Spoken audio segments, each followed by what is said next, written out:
heard of seasonal affective disorder? It's basically a disorder where somebody suffers or feels the transition from summer, autumn to winter, psychologically, physically, mentally, and it really does put a dampener on the way in which you see the world in certain times of the year. The reason I'm talking to you about this today is actually because I've never had a diagnosis of seasonal affective disorder, right? But I totally feel the difference between summer and winter in that transition period. And I find it hard to get out of bed in the morning. You know, I used to get up at like 6 in the morning. It was great because the sun would be shining and I'd be really positive about the day ahead. And now it's dark when I get up in the morning and the alarm's quite abrupt, right? So I need to change that because it's just an absolute nightmare.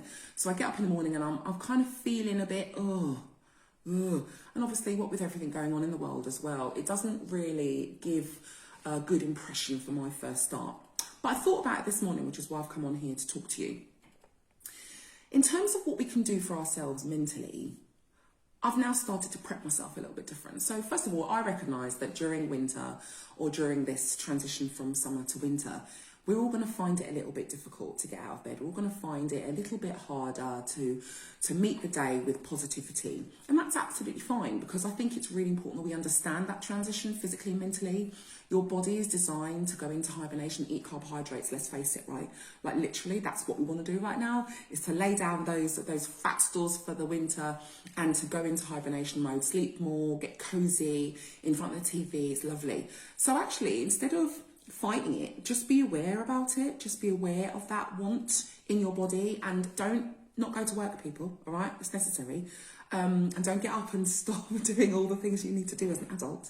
But be aware that actually, you know, be a bit kinder to yourself. Sit down for a bit longer. Wake up for over a longer period of time. You know, put some lovely, beautiful music on. Get yourself a nice light ring. I've got a beautiful light ring at the moment. Get yourself a nice light to help with that transition into the day ahead. And just set your intention. I mean, one thing I love about autumn and winter is that sense of home, that sense of family, that sense of bunking down, watching movies, turning on the heating, the lights and the candles and lamps and, you know, all of that beautiful stuff. So it's not all bad. It is a beautiful time to, you know, reflect and to look at what it is that we've got in our homes and in our families. And I do appreciate that I'm talking from a very privileged position to actually like my family and get on and to live in a beautiful house and to be very, very lucky and thankful for what it is I have. So I am very, very aware that I talk about this from a privileged position.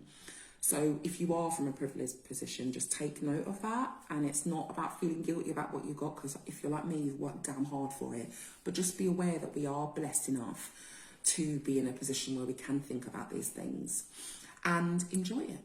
So from me to you in this transition period of summer, autumn to winter, yeah, think about yourself.